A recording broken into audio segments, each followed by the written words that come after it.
Welcome to the Algarve region of Portugal, home to some of Europe's most pristine rugged beaches. It's a prime tourist destination for travelers from Europe and North America alike. Sunbathers and their towels dot the sandy beaches. In the summer, the sun streams down ceaselessly.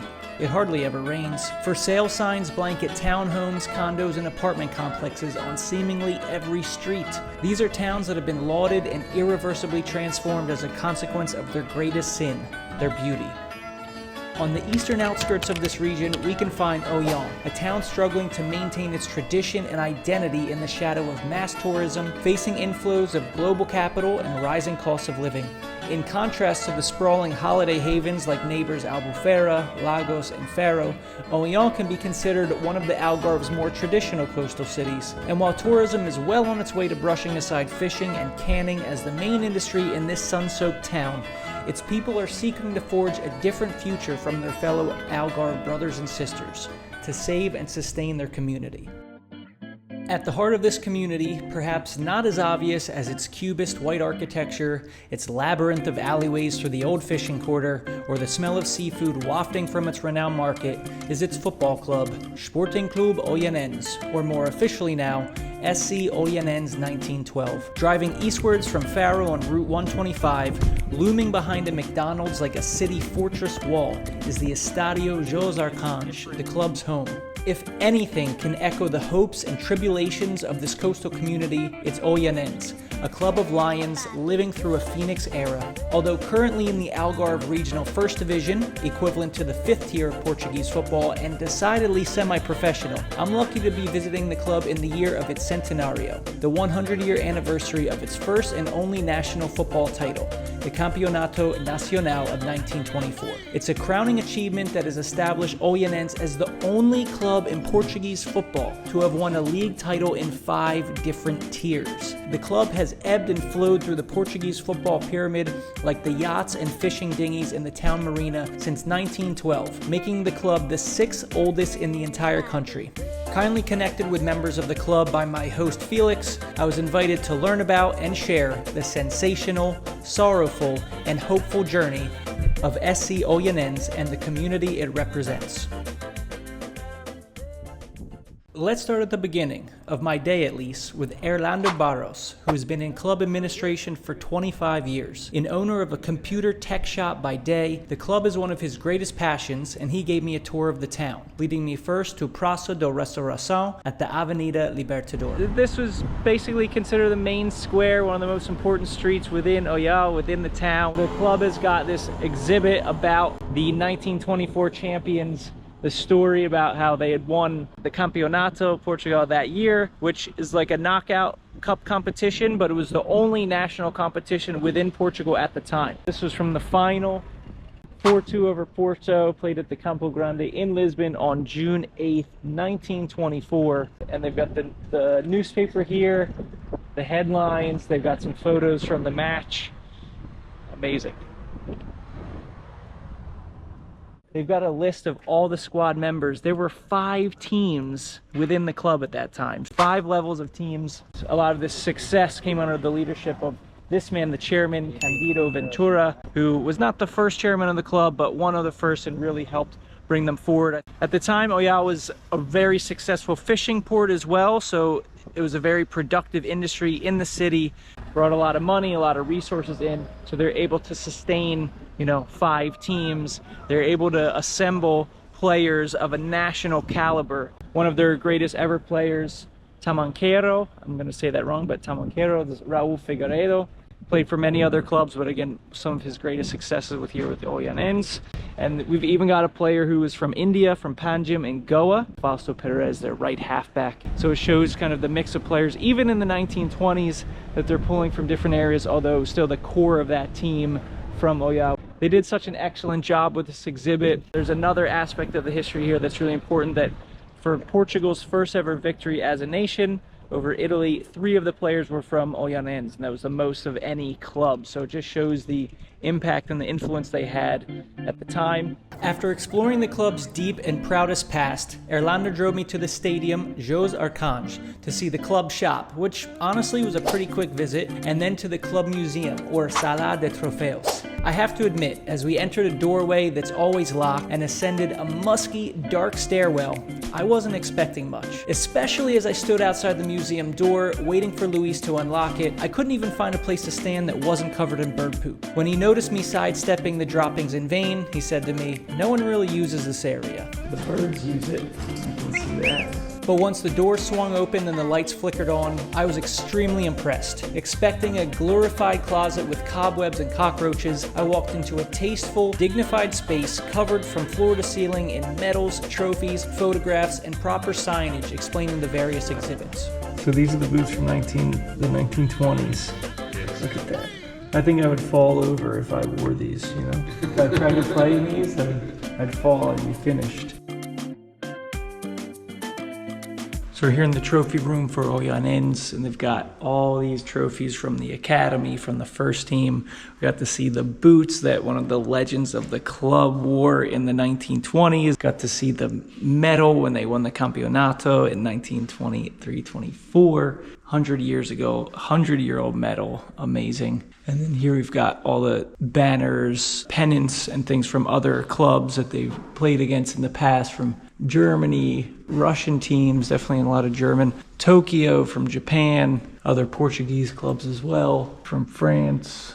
There's also so many photos. It's cool you see, like, even in a smaller town like this, not only what the football club means, but all the history, all the lives it's touched, from kids who have played in the academy, coaches, players who have come here. Well, we've got an elephant tusk. That's wild. Cidade da Restauração? Or what does it mean, like the restauração? The king went away. Yeah. Okay. And the French came and you were like, no, bye. And here's where I learned about a landmark moment in the history of Olhão, and may have saved the entire country of Portugal in 1808 during the Peninsular Wars, when Portugal was in such a rough situation that the royal family fled to Brazil. Olhão gained wide acclaim when the residents led a popular uprising and banished the French occupation. The next month, 17 brave sailors sailed on a tiny ship known as Bom Sucesso, or Great Success, to the Portuguese royal court in Brazil to bring them the good news. As a reward, the prince officially incorporated Olhão as a village, and this is why it carries the name the City of Restoration of the dynasty to this day.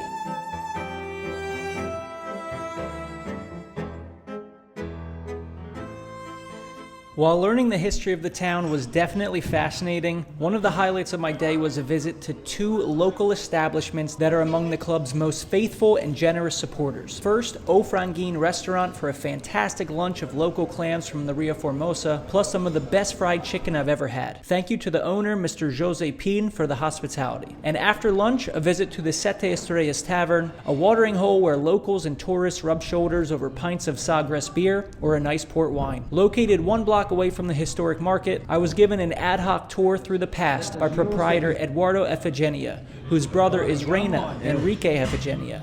My brother. Yeah.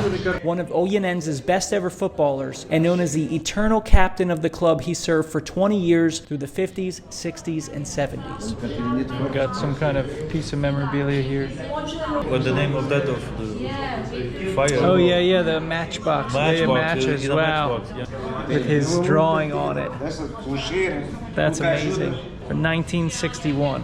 That's unbelievable. So cool. Now he's the president from Olhanense.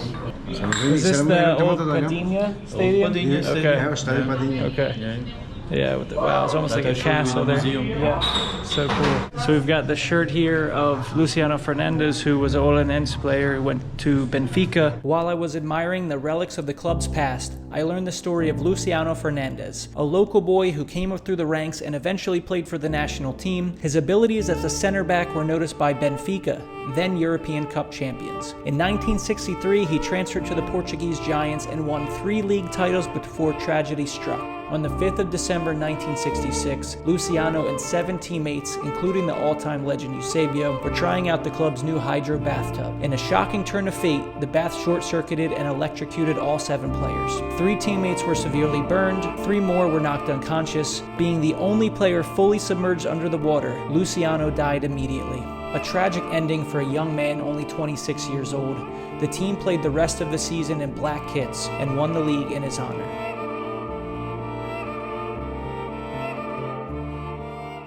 We've been talking all about the distant past and legendary teams and players, so you're probably wondering, how did this team that was the cream of the crop in 1924 find themselves floundering like sea bream in the 5th division of Portuguese football?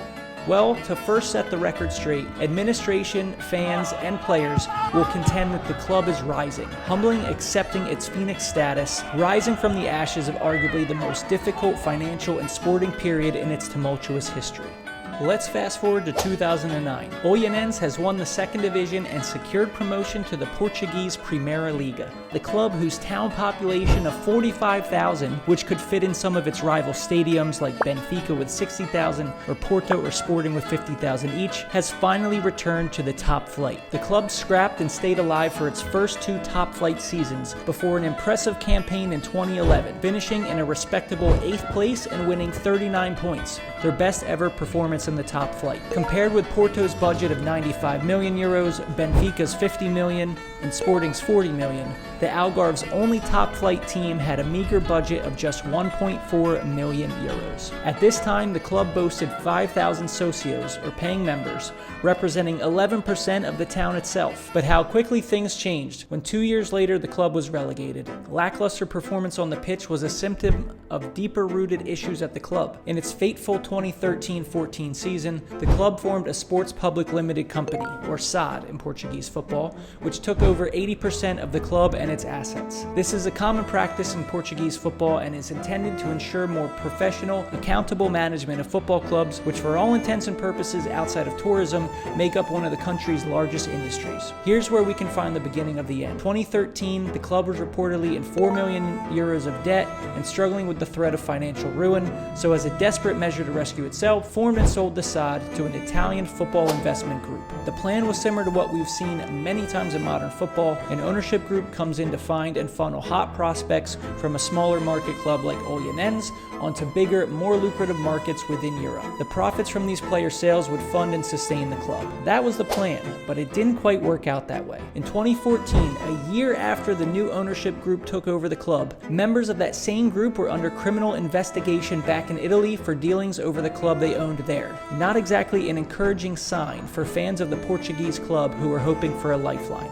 It took just 3 seasons for Olhanense, the heart of a proud footballing community with a rich past, to drop out of the 2nd division into the 3rd, and by 2022-23 found themselves in the 5th tier. During this time, despite financial challenges and some would argue questionable, if not vacant management, some big names were associated with the club. In the calendar year 2013, the club had 5 different managers. First was esteemed Portuguese winger Sergio Conceição, who played for the likes of Lazio and Inter Milan and was capped 56 times for Portugal. He led the team for one of its final seasons in the Primeira. Then came local football legend Manuel Cajuda, the manager with the most matches managed in Portuguese Primeira Division history, who kept the club alive for the last time in the Primeira. Now he's the president from Olhanense. Cajuda, who played for Olhanense and coached them on 2 different occasions, is currently president of the club in its new era. But most remarkably, 2 managers renowned not only for their footballing careers, but their hairstyles, tried their hand at rescuing a sinking ship. Abel Xavier, who played for the famous combination of Everton and then moved to Liverpool, and even finished his career with LA Galaxy of the MLS, managed the club in the beginning of their final season in the Primeira. But arguably the most high-profile coach ever, and perhaps the most desperate attempt by club management to just fix things, was none other than Dutch midfield bulldog Edgar Davids, whose CV as a manager boasts a succinct but insightful 2 clubs, Barnet, then of English League 2, and Olhanense, who he led tragically to their final season in the 3rd tier in the 2020-21 season. Despite a respectable record of 8 wins, 5 draws, and 5 losses, at the time, then club chairman Luis Torres said, "From a sporting point of view, his appointment was a disaster. I could see it coming, but we didn't have a lot of options." not even high-profile hires could stop the club's downward spiral. And here's the punchline. From a high of 5,000 socios in 2014 to a lowly 500 just 3 years later, it's evident that the club lost all touch with the community it was supposed to represent. During this period, future professionals like Gonzalo Ramos and Mateus Fernandes left the academy to seek brighter pastures at Benfica and Sporting respectively. Imagine what they could have helped the club achieve had there been an environment suitable for their development. All of this brings us to the 2022-23 season, the final season of SC Olhanense as an on-the-field entity. In 23-24, 10 years after relegation from the Primeira Liga, the community and the people had had enough and took a painful but necessary decision to maintain the legacy of the club. They filed for bankruptcy and created a new entity to represent the true heart of the club in its new era, SC Olhanense 1912, choosing to add the year of the original club's birth. This is where we pick up our story, after a midday siesta, with club vice president Luis Salero Villegas welcoming me to the evening's training sessions. Okay, oh, what's this? The secret compartment? Are they gonna lock me in here? Here we go, the equipment. Something so simple. Do you get excited when you see a bag of footballs? Does it make you a child again? Yes. Yeah, 100%. Every time. Anytime I see a bag of balls, I'm like, let's go. Time to play. And now we are going to take to a special place.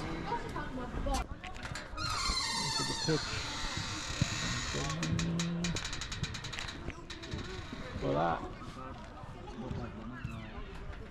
Last season it was kind of like the first. Yes, we started from scratch last year. We had a lot of support from the people, from the and that town. was like technically the sixth level of Portuguese football. Yeah, second in the region. It's a normal procedure. A lot of clubs go bankrupt, and then we started from the scratch. But nevertheless, we had 3,000 persons watching the match.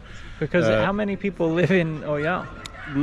It's not the main question. The main question is that you see a match from the first league and they have round about 700, and here on the sixth we have 3,000. Yeah. So this is the big difference from our club. Wherever we go, stadium. Is that because people live there or they travel with the team? They travel with the team, and everybody that is around go and watch our team, because we are an old team with a lot of supports and with a good vibe. Yeah. Okay. So that's what we recover, that vibe. Yeah. It's important that you have a good vibe, and we have a good vibe. The Algarve, we have 3 big clubs. Yep. Olhanense, Portimonense, Forense. Only one was a Portugal champion, us. Nevertheless, they are big. Our last match, it was on the same week that 2 teams from the Algarve played in Portimão, Forense and Portimonense. They had 700 people on watching the match, okay? And we had 3,000 here. Amazing. There's no comparison. Yeah. So but it just shows like what it means to the people here, and that they're excited about this like new chapter for the club too. That they've seen the difficulties, they've seen the hardships, but like they're happy to have their club back. The supporters, they know that now they re-own the club. It's theirs. So we have no big companies here. It's a local club. 1,500 persons own the club. Yeah. It's nobody's, it's everybody's. Yeah. So cool. Yeah, beautiful, yeah.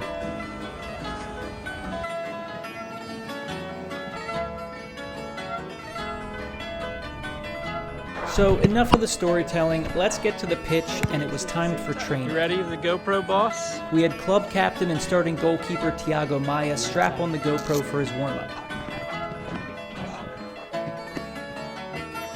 At the 5th division of Portuguese football, players must work day jobs in order to make ends meet.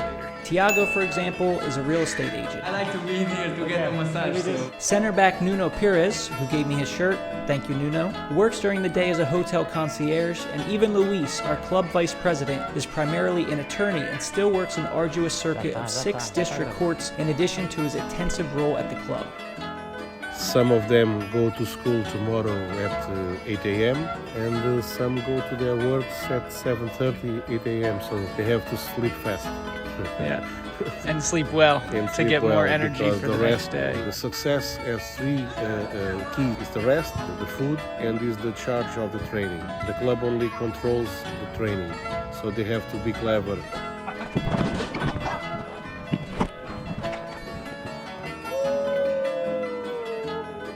This new Phoenix team had an extremely encouraging inaugural season, the second in the club's history, you could argue. The team won the Algarve 2nd Division, the equivalent of the 6th tier of Portuguese football. This initial success has rekindled some of the passion from the town, leading to 2,000 locals celebrating that victory with the team, and created a platform for the club to make investments for a sustainable future and learn from its past mistakes. Under 17 team. Okay.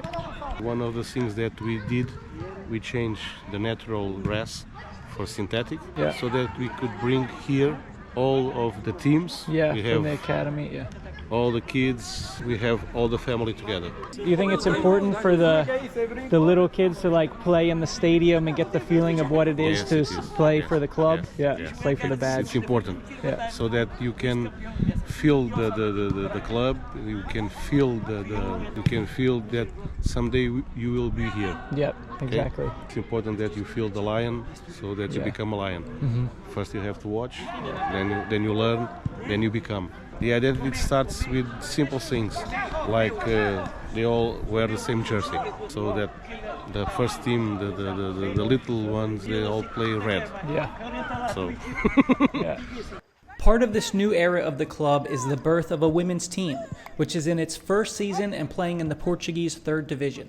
The founding of a women's team will not only lead to more opportunities for aspiring Portuguese footballers, but also usher in an entirely new pillar of the club's identity. So it is the first season, right? It's the first season. Okay. It's a brand new project that we made, and we believe that it's important that the club has not only the male team, but it has to have a female team also, and this is a very important project for us.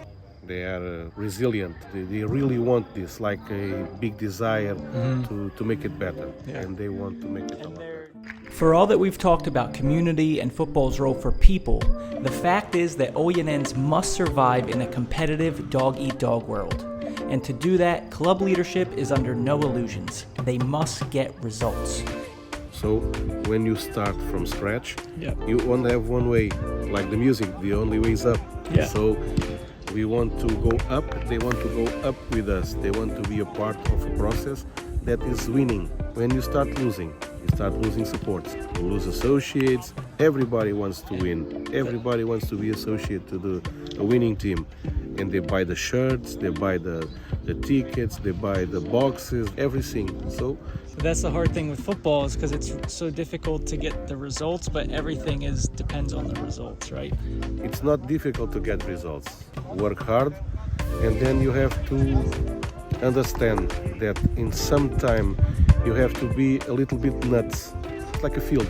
You have to give water. If you stop giving water, football player stops. The crops, the right? crop, Like a tree like a to crop. grow. Yeah. You have to grow. The club is the same. When you stop making money, giving money, the club stops. The club doesn't stay. The club starts to shrink. And then you go down, down, down, down. You can't give him too much water. It's just the right. Just the right. Okay? Farmer Luis. Yes, Farmer the farmer. Luis. Yeah. Yes, the farmer. Me, the farmer. After the women's training session ended, Nuno gave me a tour of the facilities and even invited me to participate in the ice bath, although I declined the invitation. How long? 10 minutes. 10 minutes? Until you fall in love? 30 seconds. Does it help? Yeah. The pain? Yeah. It's good for the muscles. Yeah. This is the gym. Gym. Hey, lads. Hola. Feeling good, lads? The invitation to the club and the memories I'll hold of the day are enough of a gift for me, but the lads got together and presented me with an autographed kit as a token of lifelong football camaraderie. So there we go. An evening, a day with Sporting Club Olhanense 1912, the rising phoenix in the 5th division of Portuguese football. A warm thank you, muito obrigado, to the directors, to the club, to Luis, to everyone who had me, to the players on the men's and the women's first teams, everyone who was so welcoming. You know, it's stories like this I think are really the heart of football, how a community, no matter how small, is connected with their football club, connected to the past, connected to moving towards a brighter future together. I just hope I've been able to put together the story that does justice to the club, to the kindness, to the generosity that everyone greeted me with here, and to educate you, and hopefully you have a new favorite club in Portugal, and if not in Portugal in general, certainly in the Algarve footballing pyramid, and soon to be the national pyramid, as my great hope is that the club can go back to the heights and seek the horizons it once did, back to where it belongs, back to where the city and its fans and socios and its members, everyone in the club wants to return to and deserves to be. So I'm so grateful for this moment to visit, to experience, to share with all of you. So hope you enjoyed this episode of Because Football. If you enjoyed it, please like, please subscribe. We hope to see you on the next episode, the next journey, the next experience. Ciao, obrigado, peace. Julio Iglesias played in the Estadio Arcángel. So cool. Yep. So yeah, come in. Because football. Because Football here with Olhanense in Portugal. Another Because Football adventure.